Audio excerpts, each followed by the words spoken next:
Welcome to Pacific Northwest Mike Check, where Mike Connolly, owner of Windermere Real Estate Central Inc. in Kirkland, shares his lifetime of experiences as a successful businessman, real estate broker, and Pacific Northwest enthusiast.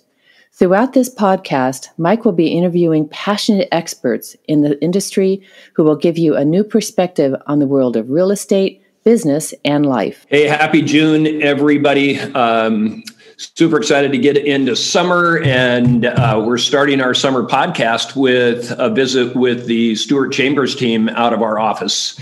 And the reason I was really pleased that they said yes to the invitation is a lot of people ask about teams and what that comprises. And you guys have really put a powerful program together with your collaboration with each other as well as your business, and it shows. So I'm going to get right to the questions, and what I'm interested in our first question is how you all got started. So I want to start with a little bit of history, and individually, each of you, how did you get started, and then how was the team formed? So Trav, I'm going to actually, you know what? I'm going to start with Joanne, because Joanne, you and I go back a couple years. Yeah, gosh, it was over 20 years ago. I had been in the retail service industry with Bentridge and Nordstrom, and ready for a change. I always loved real estate. So when I talked to a friend of mine who was a real estate agent, actually out of his office, I said, I'm thinking about being an assistant. And she said, no, just go for it. So I went back to my family and I said, hey, what do you guys think about me being a real estate agent? Might be a little bit less time at home. Is that okay? And, they really quickly said, yes, please go. So I started, and it was wonderful. It was just great. Yeah. And I remember talking to Mike and saying, are you sure I can do this? And he said, oh, yeah, you got it. So, and how many years ago was that, Joanne? I think, Travis was in 7th grade. So I was thinking it's like 25 years ago. Wow. Like that. Yeah, my 20th high school reunion is next year. So it's probably a little bit more. Yeah. Well, that goes, we've done a lot of business since then. And then how many years ago, Trav, did you join us? So I joined in 2013. Wow. And so I got my start. I started as a real estate appraiser in 2005. Worked here in Bellevue with Scott Man Appraisal from 2005 to almost 2011. Did a year and a half with Title and Escrow. Was a sales rep for a title and escrow company here in Bellevue. All the while, kind of watching Mom organically grow her business, being able to help friends and family, and just kind of seeing the direction that she's taken this whole thing. I kind of came to her and said, gosh, it'd be really cool if we could figure out to take what you built and kind of keep building on it. And so I joined her in 2013 as a mini 2-person team. And honestly, it was fantastic until we realized that we just needed more bodies or more hands to help. And then obviously 2018, we have Nick. Yeah, along comes Nick. And Nick, where did you come from? What career did you come from, and why real estate? Yeah, so right out of college. Mike, are you with me? Go Cougs. We'll have that offline discussion. Yeah. I actually was a mortgage broker with Countrywide Home Loans. Did that for almost a year, and then there's something about the economy collapsing because of mortgage lenders, in particular Countrywide Home Loans. So shortly after college, I got laid off amongst every other mortgage broker in the entire country, for what it seemed like. So at that time, I'm like, the real estate industry is crazy. I'm not messing with this. And the job that I could find that was hiring was tech. So I got into tech, kind of put my head down, started saving up some money, and wanted to really get back into real estate through investing in properties, and met Travis along the way and ended up buying a primary home with him that I wanted to turn into a rental. And then I bought a duplex through him as well that I just kind of wanted to start growing this portfolio. And we had a blast. I loved working with these two. They made it so much fun and enjoyable. And all my free time, I was looking at real estate, analyzing properties, having a great time. So it got to the point where Trav and I would go to the gym almost all the time, talk about the goods, the bads of everything. And I came to him one day saying, you know what, I want to get my license. Like, I want to try this out. Not necessarily wanting to join the team, but just, this is a blast. Like, let's do this. So I started interviewing different brokerages, and he was encouraging me kind of all along the way that this would be great. And I ended up going with a brokerage that was very inexpensive, kind of everything online. And through that process, I had my first deal 2 days after I got my license, and it was a complete disaster where I called up my managing broker saying, hey, I got a deal they want to write. What do I do? And he named off a bunch of forms, and I was like, where are those at? How do I fill those at? And he's like, I'll give you a call back. Yeah, never did. Long story short, I called Travis, and he walked me through everything, completely bailed me out, and it ended up being a successful transaction. And I quickly jumped ship over to Windermere. That's a great story. That's a great story. And along comes Sydney. We have Sydney as well. Yeah, I was working as an event coordinator about a year ago and lost my job in the COVID shutdowns because obviously no one was throwing parties. And then a friend connected me with Travis, and I had always kind of had an interest in home design and the staging aspect. So I was really excited by the idea of it, and it turned out to be a great opportunity. Outstanding. And I mean, you guys seem to flow seamlessly, and it's fun to watch. Yeah, I mean, you have your moments. I work with my mom, so she works with her son. So I mean, there are moments. So. Yeah. So as a team, what were your expectations when you started, and how have they evolved to today?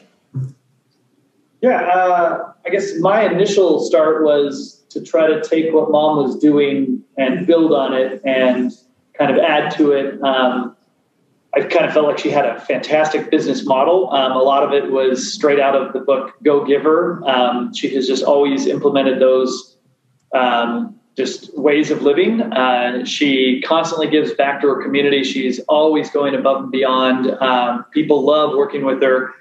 And she's had a successful career for years, but she's only one person. And so my thought was, if I join Mom, look how much more we can actually expand and help and do. And so that was my initial thought in teams was, hey, I'm going to fill a need that she has here and maybe be able to be more, hands-on with clients that she just can't possibly take care of all the time. So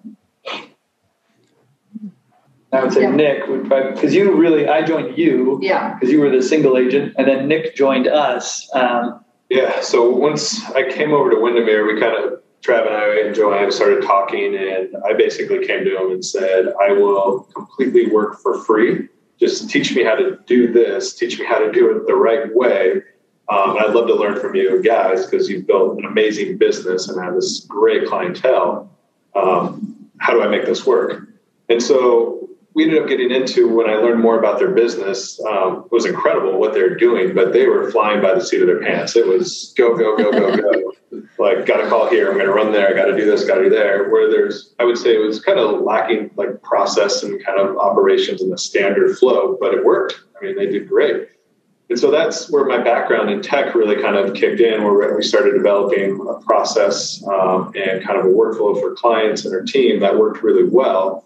And over the years, it's just kind of evolved to now we have a CRM, we have a morning call, we have check-ins, we cover each other on vacation, and it's just kind of a great process that's continuously and still evolving. We met last night and actually talked about what vacation days we might all want to take, just so that you can plan ahead. And I heard a really good analogy recently of when Nick joined us, we were like an electrical panel.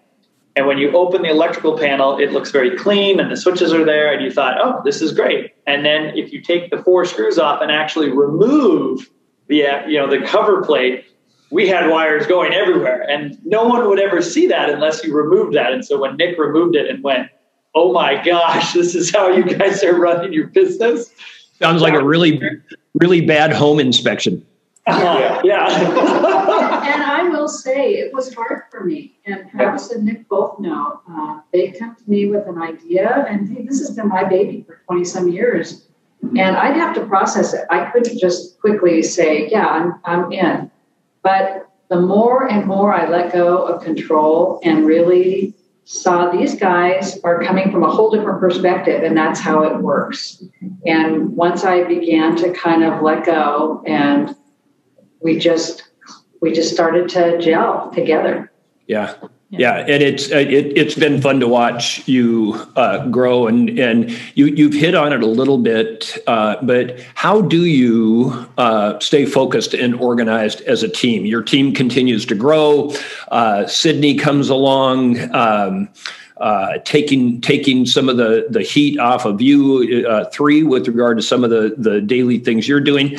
How do you stay focused and organized as four people with the same mission? Yeah, Sydney's been a lifesaver. What she's been able to take on, what she's been able to create and expand on, we are incredibly thankful to have her help. She is absolutely amazing. But I'd say, a given week, we have a call at least Monday, Wednesday, Friday, every single week at a minimum. When the weeks are a little bit more stacked up with clients, listings, and things of that nature, we have a morning call every single day. In the morning call, we go through our CRM, which has every transaction from those that are currently under contract to those that might be thinking about buying a home on the buying and listing side.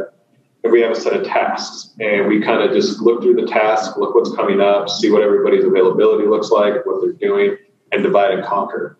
So I'd say what probably makes us a little bit more unique from other teams is it's not one person specifically doing everything on a deal. It's we divide and conquer, and all of us have certain strong suits that we're really good at and do within the deal. And the other part is we just kind of cover as the other gets a little bit busy.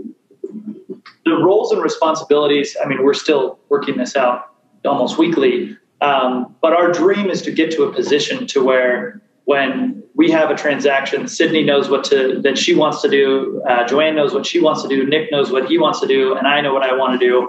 And there's no task left unattended. It's just, we can get out of this feeling of, did somebody order the sign? Who ordered the sign? Did I order the sign? And it's all in our CRM so that we know every transaction. Sydney will have the sign there. This will be there. Done. The more you can kind of stay in your own lane, I feel like our team works really, really well when you do that. Yeah, it seems like it does. And I love the divide and conquer thing, because it does get to be an everyday thing just because the chess pieces move constantly every day. So I love that. One of the things that I wanted to talk about a little bit today is you've got a super busy listing side of your business. And just my not necessarily having done the analytics, but it seems like listing activity outweighs buyer activity in some ways, maybe not. But the one thing that's noticeable is in our multiple offer world, where you get 14, 15, 20 offers.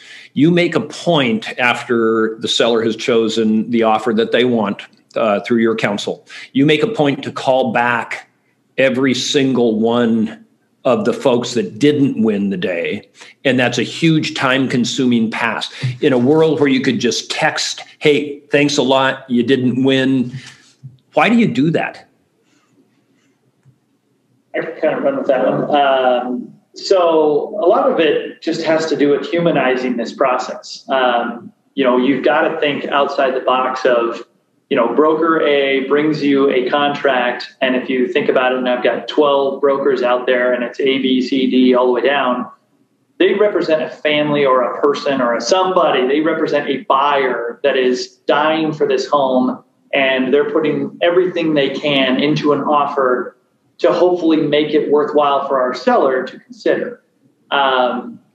We've been on the buy side a lot ourselves, and there's nothing more disheartening than doing a weekend worth of showings and hours of phone calls to prep an offer and talking through things with lenders and getting their highest and best and putting everything you can into an offer to present in the best way you can. And the listing agent goes completely dark.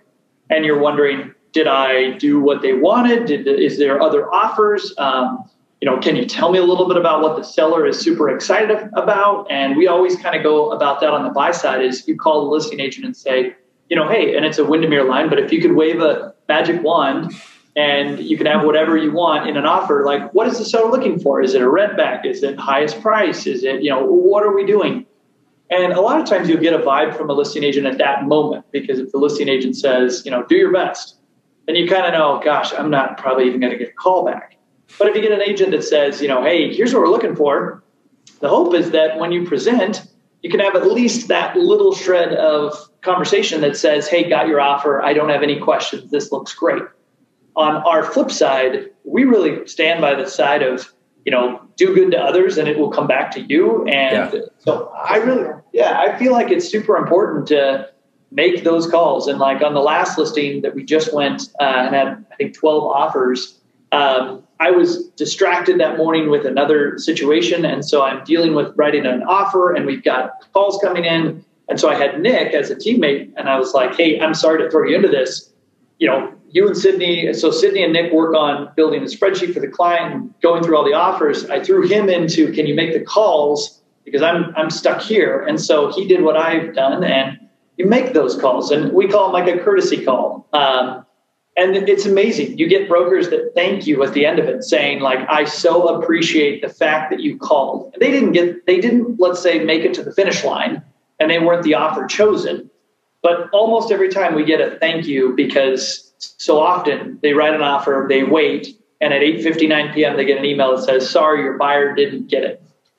And that's just, our standard needs to be higher than that, in my opinion. I want to make other people out there do the same thing as us, because when we're on the buy side, I'd love to know, hey, are we like, in 7th place? Are we in 20th place? Where do we land? And of course, we always kind of have to have that conversation with the seller, or are you comfortable with us sharing details? And if a seller, and give them the pros and cons.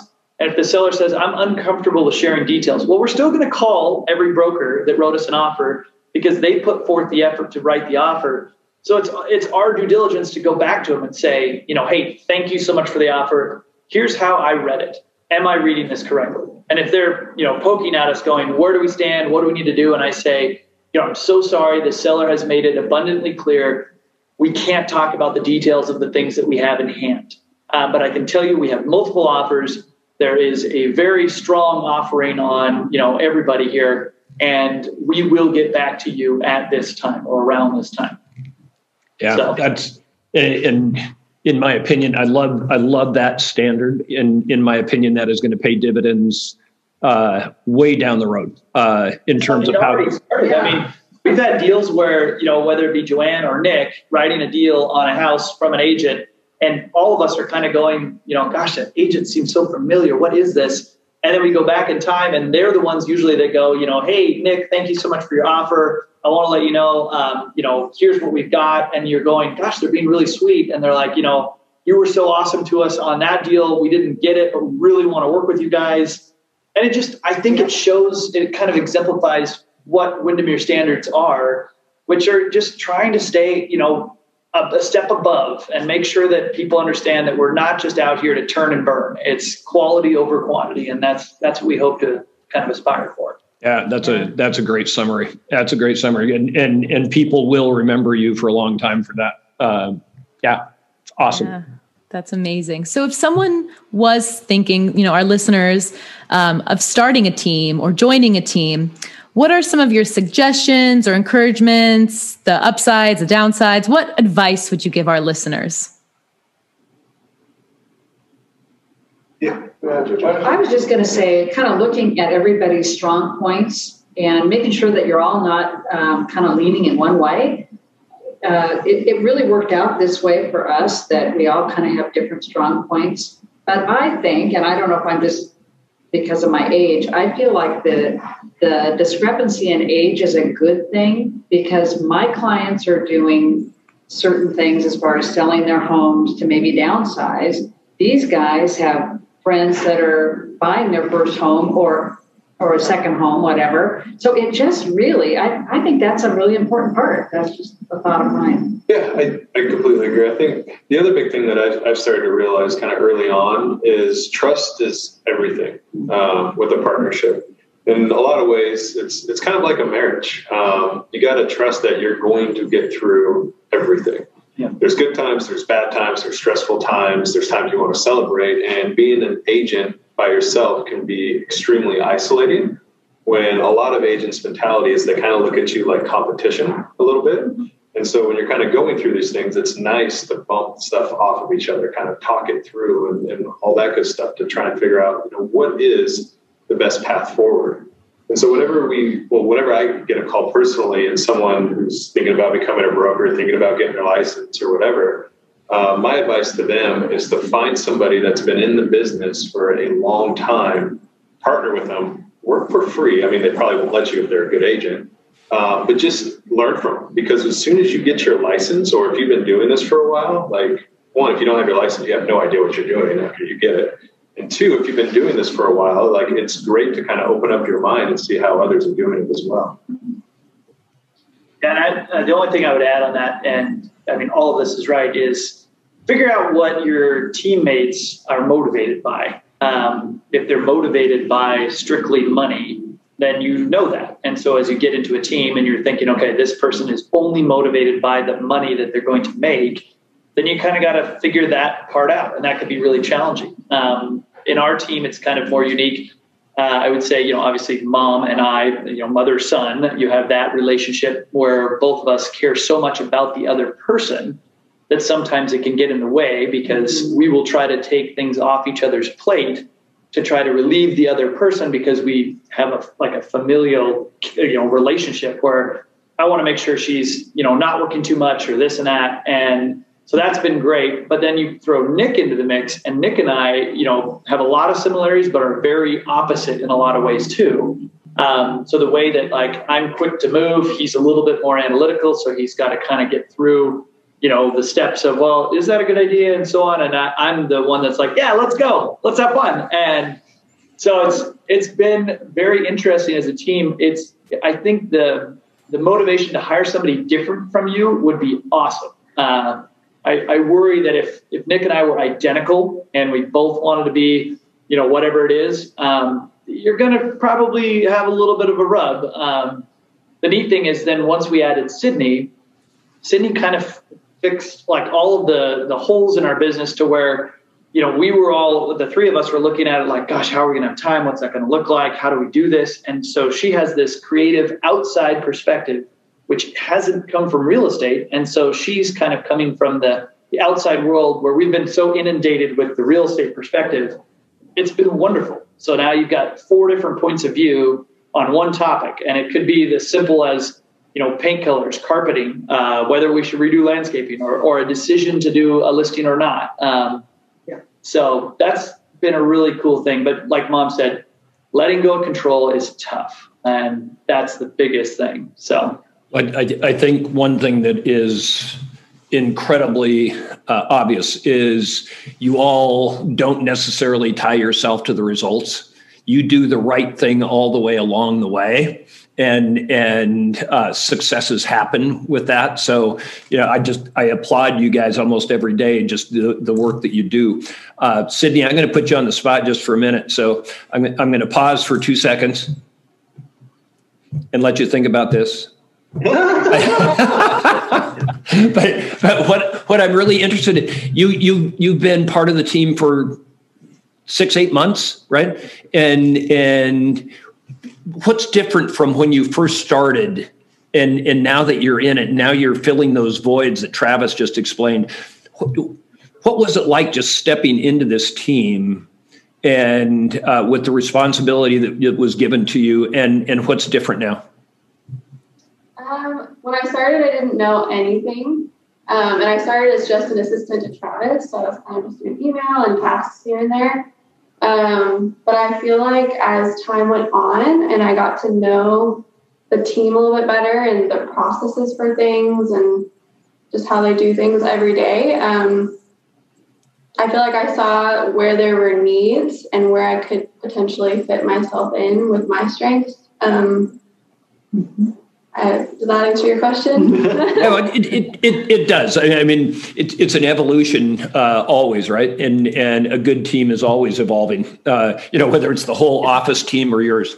She's going to be scared of yours. She's not going to want to say this, but like when she joined me and she was my personal assistant, it was, you could see the mess that the cover plate was off. She could see all the wires and went like, wow, you have a lot of things going 10 different directions. And so, for the first few months, she just spent time cleaning all of that up and helping me find a program that kind of made it a lot easier to get through emails and a lot easier to start a day rather than 100 emails behind. You're steering out your inbox, you're getting ahead of things, you're answering things that are priorities. And so there were like little things that she changed in my own business that made a huge difference. Then we kind of talked about it as a team of, gosh, I kind of feel like we're stifling her by just keeping her right here in this box. Let's open up this whole thing. And she's totally had the can-do attitude of, all right, done. And as we just open it bigger and bigger, like there's more things that I think she's starting to realize, okay, like I can help,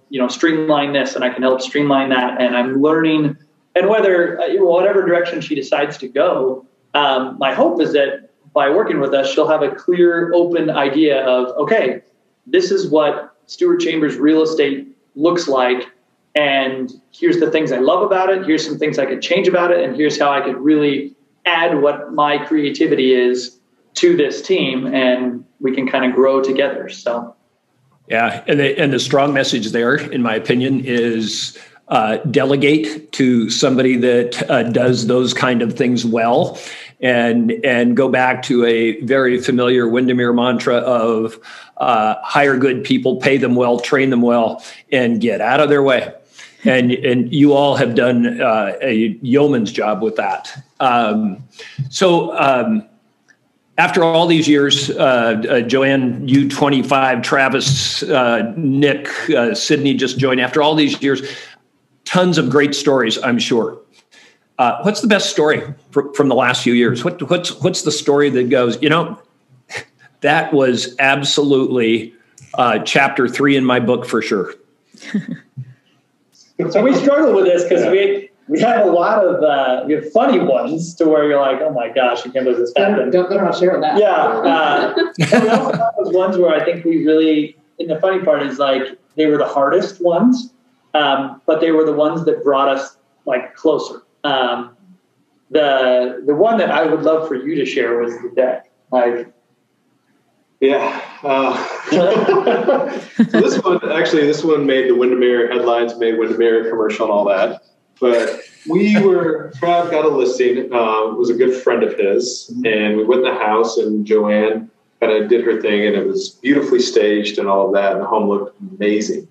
But then as soon as you go outside, they had this deck, and the deck just kind of, it was old. Some of the boards were rotted, kind of just really, really bad. Covered in moss, yeah. Covered in moss. So Travis talked to the seller, and it's like, hey guys, I think you should fix this. I think we should update it.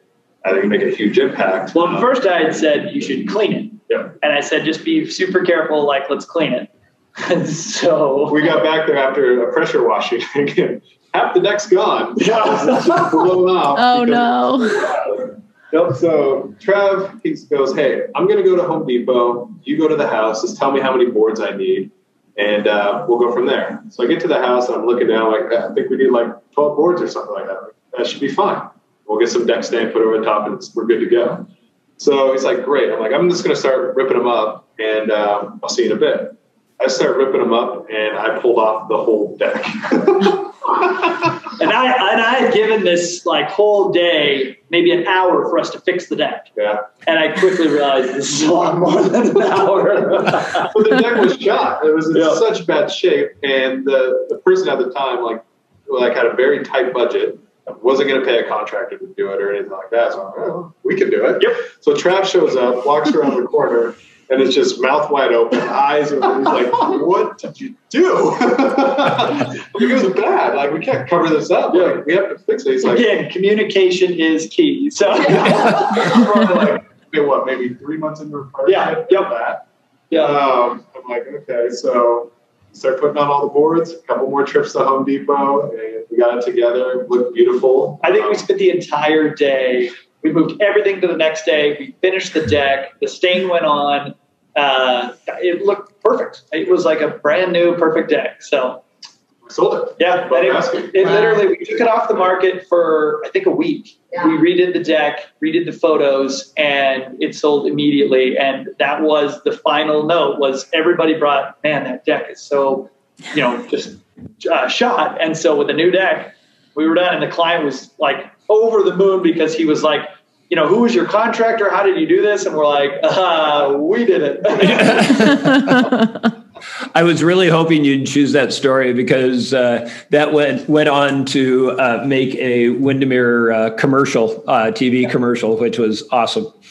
Awesome. Well, one that I'll be super quick on is we had a deal also right kind of near your start.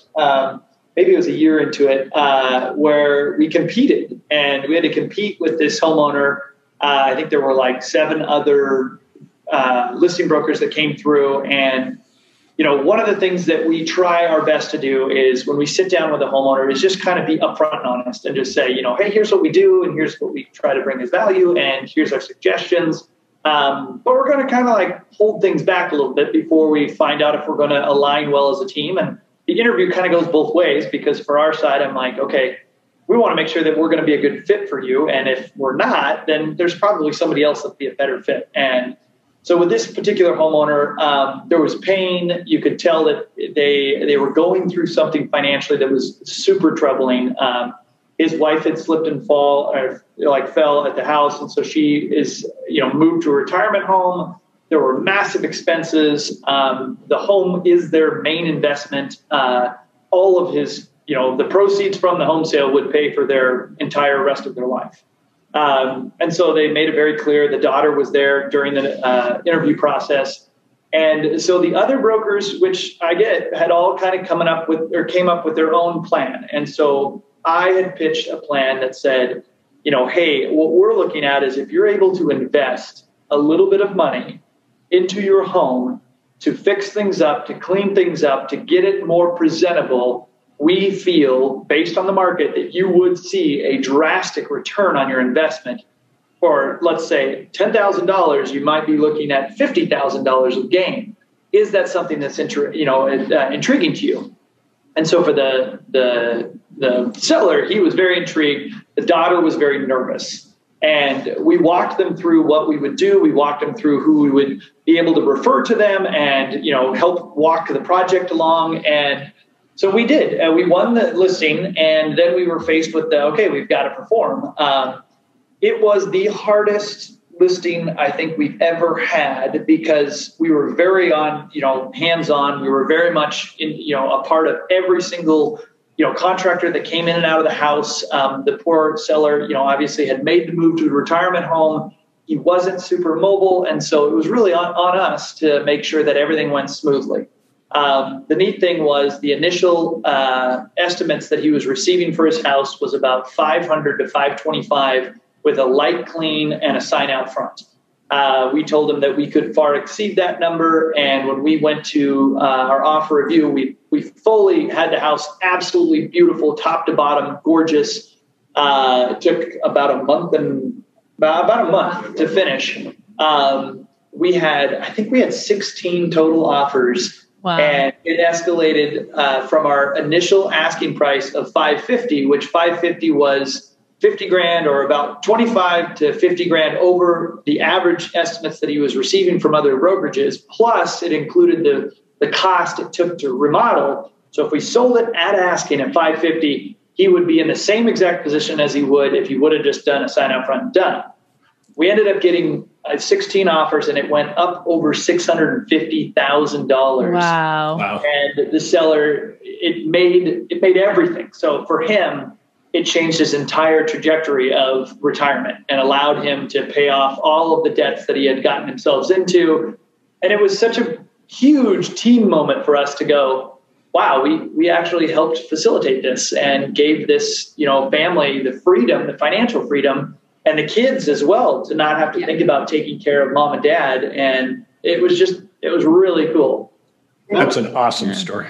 That's amazing. That was 2018. And so having that many offers for one house wasn't realistic yet. And it was summer. It's like the summer 2018 had kind of slowed down because the spring of 2018 was crazy. And then it really hit a lull in like June and July. And that's when we were in that exact moment. So it had like pink carpet and big pink draperies. I can remember at one point trying to keep within budget so much. And there was a bad kind of a scuff in the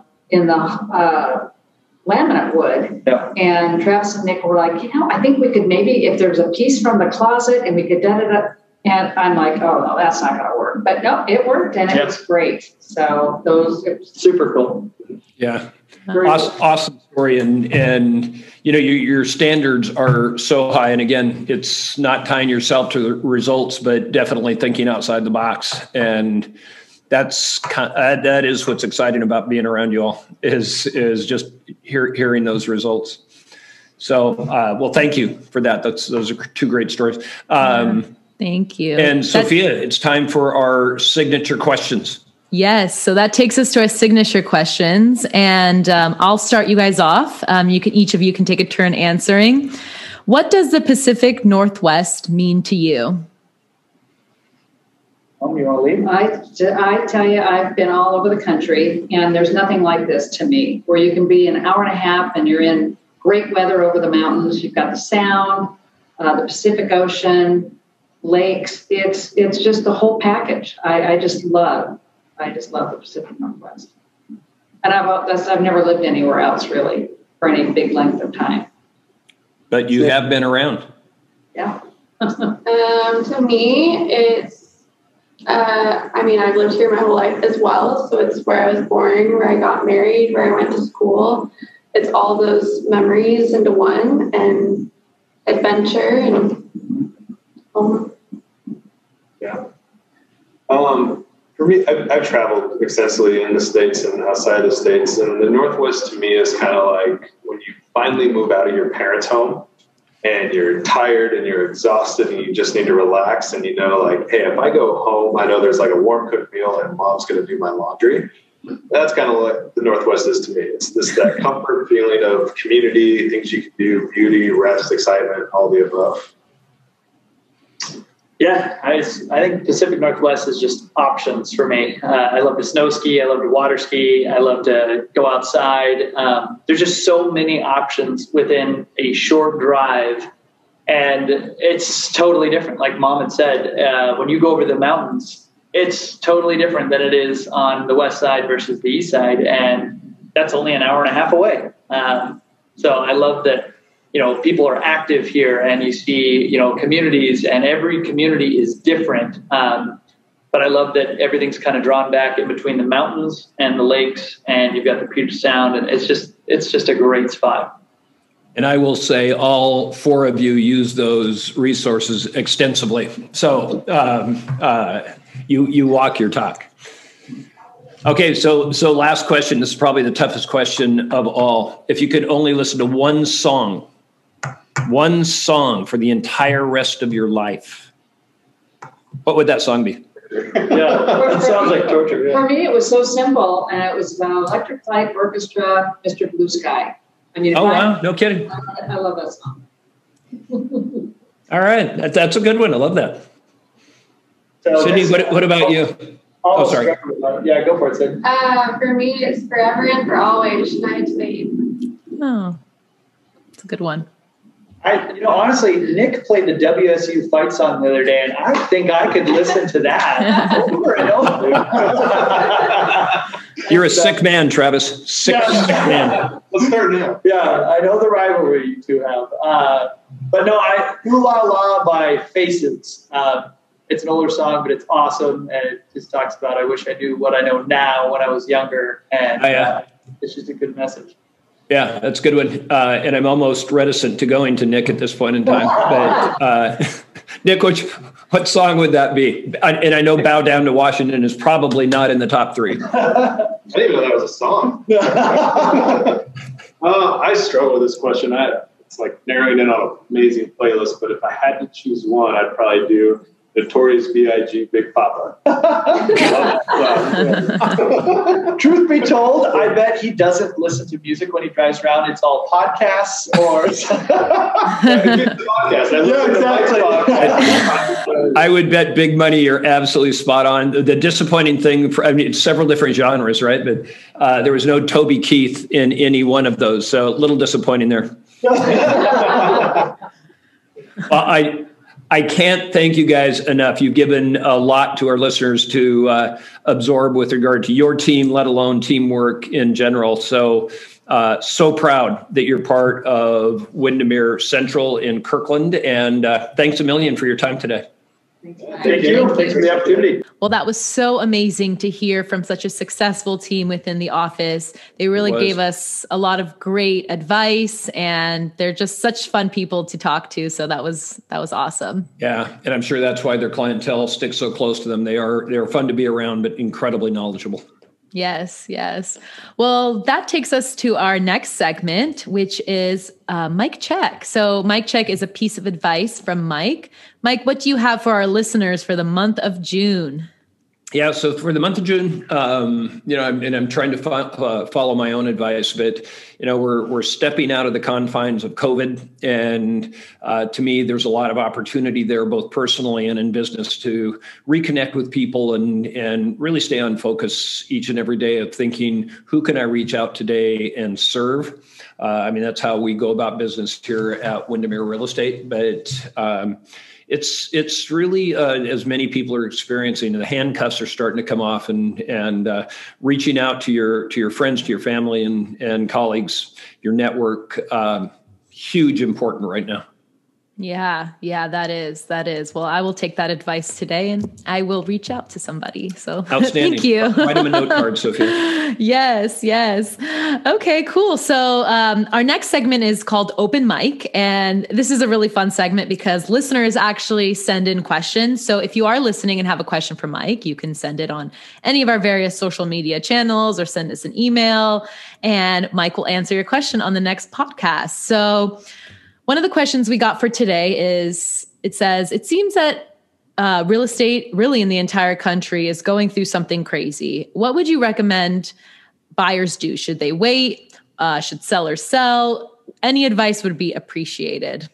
Yeah, the short answer is, if you're ready to step into this busy marketplace, I've said this so many times before, is find a great real estate broker to guide you through the process. But one of the things in response to that is there is a lot of headline that says, hey, we've got no inventory. The fact is, we don't have a lot of standing inventory because as the inventory comes onto the marketplace, it's absorbed very quickly.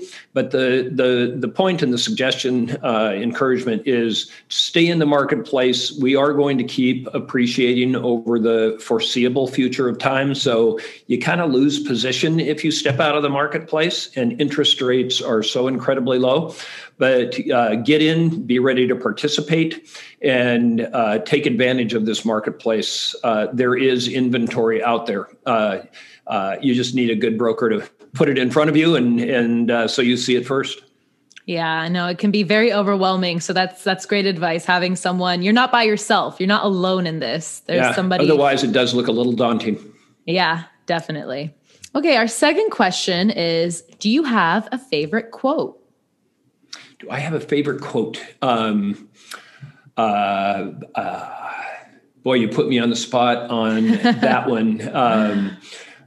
One, probably not the answer to the question, but I think at any one given time, and Sophia brought this one up to you a little bit earlier today, is we all at times feel like a drop of water on a hot griddle. We have so many things coming at us from every direction. One of the people I admire a great deal out there, he's actually a neuroscientist. He is a coach and a counselor. His name is Robin Sharma. And if you go to YouTube and just search Robin Sharma, The Power of Focus, it's a 4-minute video that describes how important it is to keep things simple and identify 3 or 4 things a day that are top priority. And that's what kind of keeps me off that skillet of being a drop of water on a hot griddle. Yeah, no, that's great. We'll definitely check out that YouTube video.